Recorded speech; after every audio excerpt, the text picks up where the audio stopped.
To better understand this question, let's just do a real quick review of what confidence level actually means.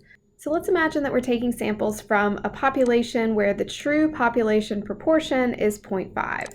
So I'm going to take a random sample, and my sample statistic here is 0.46.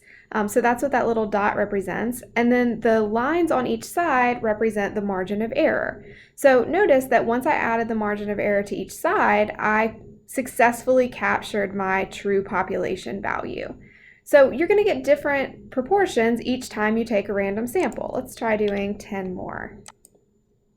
So notice I've got all these different sample means, right? They come out a little bit different each time, but for all of these, once I added my margin of error to each side, I did end up capturing the true proportion. And that's what we want, right? We want our confidence intervals to capture the true parameter.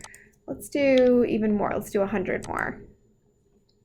So a few of these are the unlucky ones, right? Where the sample mean is a little bit too far away. And so even after you add the margin of error, it doesn't include the parameter. And notice there's a couple out of 100, there's a couple like this where it doesn't all the way cover the parameter. So those are sort of unsuccessful intervals, right? You took a random sample and just by chance it was a little too far away, so you didn't end up with your true parameter.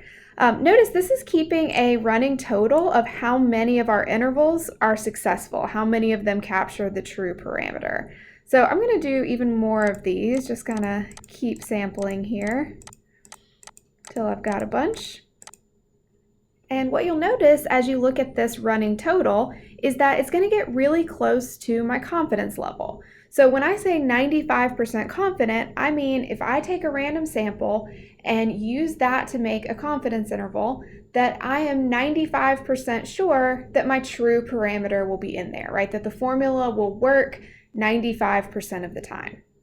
So what would I need to do if I wanted to be more confident that I had captured the true parameter? So let's start by looking at one of these red ones where it didn't work.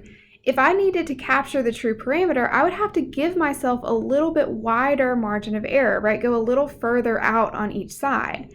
So if I change my confidence level to 99% here, you can actually see that happening, right? You see each of the intervals gets wider, the margin of error gets wider, and then some of those that were red have turned to green because now it does capture the true interval.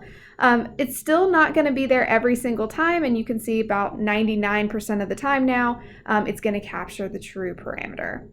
On the other hand, if I change it to 90%, my intervals have gotten narrower, but the downside is that now a lot of them are missing the true parameter, right? This is only working about 90% of the time, and I can get my running total back up again to get it a little closer to 90%. So it's really always a trade-off. If you have a wide interval, then you're pretty sure that you've captured the true parameter, but it's probably not that useful, right? At some point your interval gets so wide that it's not really a helpful estimate anymore. If you want a more precise estimate, you can make your interval smaller, but the downside is that you're not as confident. You're not sure that you've got the true parameter in there. And to think about how all this happens, let's go back to the week 3 notes. So remember what the critical value does here. The critical value tells you how many standard errors you're going to add on each side. So this is essentially determining how confident you're going to be in your results. So if you have a really large critical value, you'll end up with a wide interval. You'll be pretty confident that you've captured the true parameter. If you're okay with a lower confidence level, you can use a smaller critical value here.